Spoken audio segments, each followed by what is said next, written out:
जब आपका AWS में अकाउंट क्रिएट हो गया तो सबसे पहला काम आपने क्या करना है, एक अपना की पेयर क्रिएट करना है।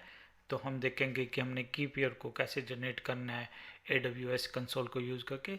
तो सबसे पहले हमने इसको समझना चाहते हैं कि की पेयर क्या है और इसकी क्या हमें ज़रूरत क्या पड़ेगी। तो हमारे पास जो की पेयर है, तो आजकल सिक्योरिटी एक बहुत इम्पोर्टेंट इशू हो गया है कि ज़्यादातर हमने किसी भी वेबसाइट पे लॉगिन करना है, जैसे हमने AWS पे भी अभी लॉगिन किया था। तो हमने एक यूज़र नेम ईमेल वगैरह दिया था और हमने पासवर्ड वगैरह दे के हम लॉगिन कर गए। पर धीरे धीरे क्या है कि ये पासवर्ड का वाला जो कंसेप्ट है वो इसको सिक्योर नहीं गिना जाता है, वो ख़त्म हो रहा है। बहुत सारी जगह पासवर्ड को हम यूज़ नहीं करते हैं, उसके लिए हम पासवर्ड लेस ऑथेंटिकेशन यूज़ करते हैं।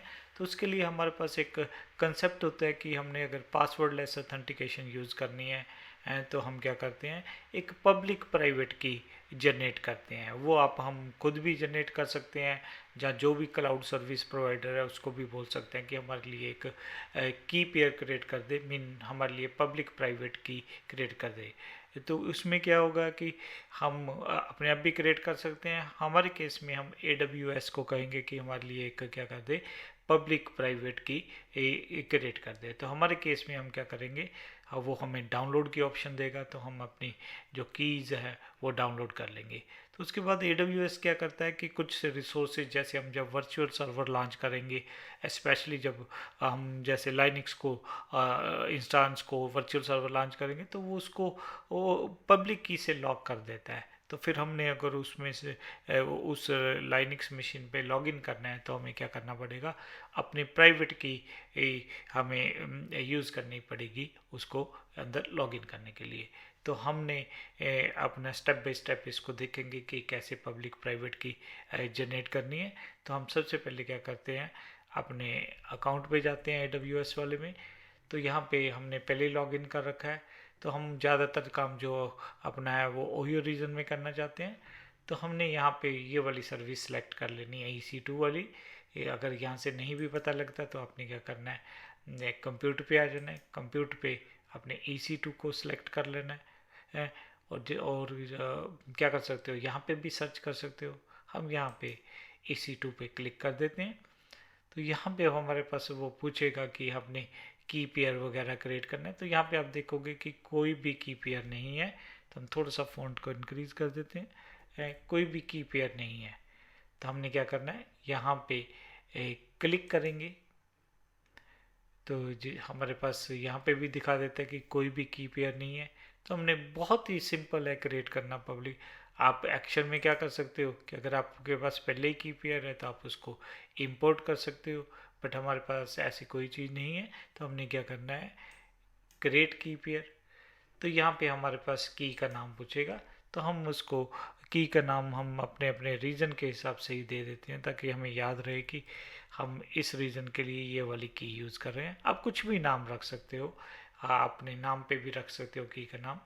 तो बट एक लिमिटेशन ये है कि आपका जो है ये 255 करेक्टर से तक ही होना चाहिए। तो उसके बाद किस टाइप का की पेयर, तो हम इसकी डिटेल में नहीं जाएंगे कि कौन सा, ये वाला हम by default RSA he use करेंगे। उसके बाद कौन सा प्राइवेट की का फॉर्मेट है, तो हम यहाँ पे पेम को सिलेक्ट करेंगे, क्योंकि हमने कुछ रिसोर्सेज जब हमने यूज़ करने हैं तो उसमें हमें पेम की चाहिए होगी, कुछ में PPK भी चाहिए होगी। तो बाद में हम देखेंगे कि जब हम पेम को क्रिएट करते हैं तो उसको बाद में उसको कन्वर्ट कैसे करना है PP फॉर्मेट में। तो हमने जो अपनी जो की क्रिएट करनी है वो पेम फॉर्मेट में है। और उसके बाद हम क्या करेंगे, क्रिएट की पेयर।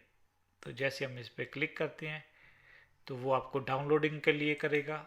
तो हमने क्या करना है, अपना डाउनलोड डाउनलोड करके हमने किसी अपने फ़ोल्डर पे रख लेना है। तो मेरे केस में हम देख लेते हैं कि कौन सा फ़ोल्डर। तो हम यहाँ पे मेरे पास एक फ़ोल्डर है एच डाटा। तो यहाँ पे इस फोल्डर को ध्यान रखना, ये आपको एक बार ही की को डाउनलोड करने की ऑप्शन देगा, उसके बाद नहीं। तो यहाँ पे सक्सेसफुली क्रिएटेड की पेयर। तो अब हमारे पास वो की आ गई है। तो अगर हम यहाँ पे देखें और फिर EC2 डैशबोर्ड पे, तो वहाँ पे हमारे पास अगर रिफ़्रेश करेंगे तो यहाँ पे वो शो कर देगा कि आपके पास कितनी कीज़ हैं। हमारे पास ये एक की आ गई। तो इसको जब क्लिक करेंगे तो वो उसका शो कर देता है कि ये वाली की है, कब हमने क्रिएट की है, तो ये सारा कुछ है। बट अब हमें क्या है कि कई बारी जो की जो है वो पीपी के फॉर्मेट में चाहिए, जो कि कई बारी जब हमने लिनक्स इंस्टेंस को असेस करना है विंडो पे बेस के, तो हमें क्या करना पड़ता है, एक पुट्टी सॉफ्टवेयर को यूज़ करना पड़ता है। तो वहाँ पे वो क्या करेगा, पेम उसमें की जो आपकी टाइप होनी चाहिए वो क्या होनी चाहिए, पीपी की होनी चाहिए। तो हम देखते हैं कि उसको कैसे कन्वर्ट करना है। तो उसके लिए हम एक सॉफ्टवेयर यूज़ करते हैं। कौन सा सॉफ्टवेयर है, पुट्टीजन सॉफ्टवेयर है। तो हम उसको पेम को क्या कर सकते हैं, पीपी के में उसमें कन्वर्ट कर सकते हैं। तो हम देखना है कि हमने इसको डाउनलोड कहाँ से करना है। तो हम यहाँ पे सर्च कर लेते हैं google.com पे जाके कि हमें ये वाला सॉफ्टवेयर चाहिए। दो सॉफ्टवेयर बेसिकली चाहिए। तो हम एक पुट्टी सॉफ्टवेयर के बारे में सर्च करेंगे तो हमारे पास बहुत सारे लिंक्स आ जाएंगे। तो अपने यहाँ पे आ जाना है। यहाँ पे अलग अलग ये जो ये साइट है, यहाँ पे जाके हमने इस पे क्या कर देते हैं, क्लिक कर देते हैं। तो ये आपको अलग अलग वर्जन दिखाएगा कि क्या क्या डाउनलोड करना चाहते हैं। तो यहाँ पे वो पुट्टी का वो वर्जन दिखा रहा है कि ये वाला वर्जन अवेलेबल है। और यहाँ पे अब थोड़ी सी स्क्रीन चेंज हो गई है। तो हमें क्या चाहिए, एक पुट्टी जेन चाहिए। तो हम इसको वापस करते हैं। हम यहाँ पे हम पुट्टी जेन के बारे में भी लिख देते हैं कि हमें एक जेन चाहिए, पुट्टी जेन।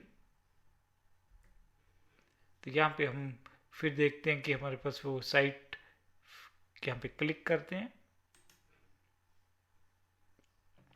तब हमारे पास ये वाली साइट आ गई है कि यहाँ पे क्या दिखा रखा है कि हम यहाँ पे अलग अलग फॉर्मेट है। तो यहाँ पे आपने ध्यान रखना है कि ये जो फाइल है पुट्टी, जो आपने किस आर्किटेक्चर के लिए यूज़ करनी है, हमने 64 बिट वाली करनी है और x86 आर्किटेक्चर के लिए यूज़ करनी है। तो आपने उस हिसाब से ही क्या कर लेना है, डाउनलोड कर लेना है। अब जैसे ही हम इसको क्लिक करेंगे तो क्या है, तो ये हमें ऑप्शन पूछेगा कि हमने डाउनलोड करनी है। तो हमने, मेरे केस में मैं पहले ये डाउनलोड कर चुका हूँ, तो हाँ मैं इसलिए इसको कैंसिल कर देता हूँ।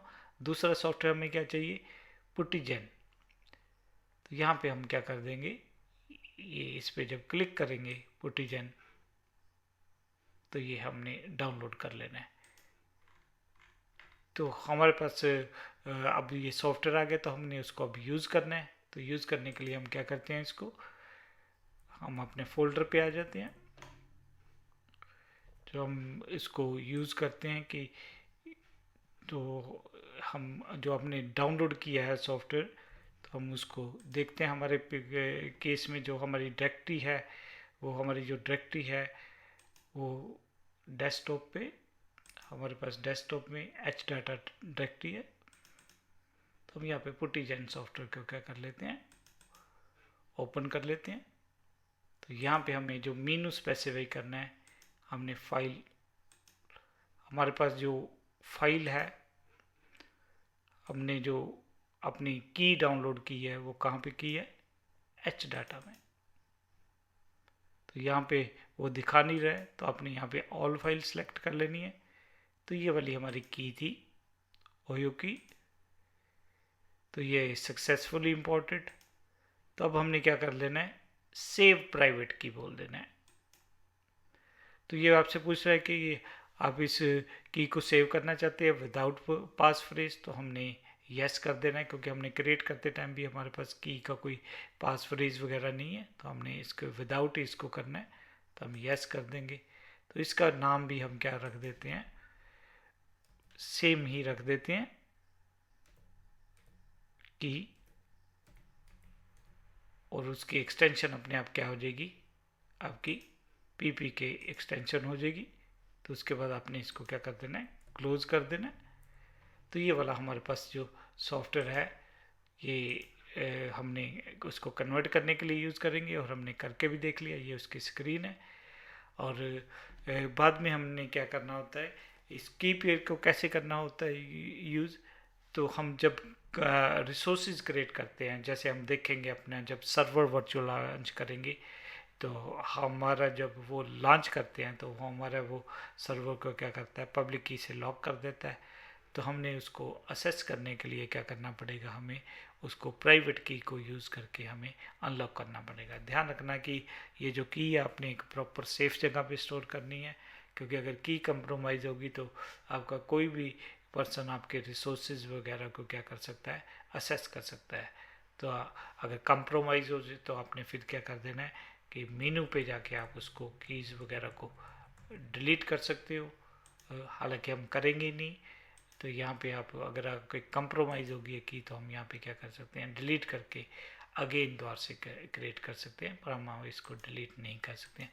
तो हमने जो अपना पहला स्टेप है कि हमने की क्रिएट करनी थी वो हमने कर ली है। बाद में हम देखेंगे कि इस कीज़ को कैसे यूज़ करना है। जब हम लाइनिक्स सर्वर लॉन्च करते हैं तो कैसे यूज़ करना है, विंडो सर्वर्स लॉन्च करते हैं तो उसको कैसे यूज़ करना है।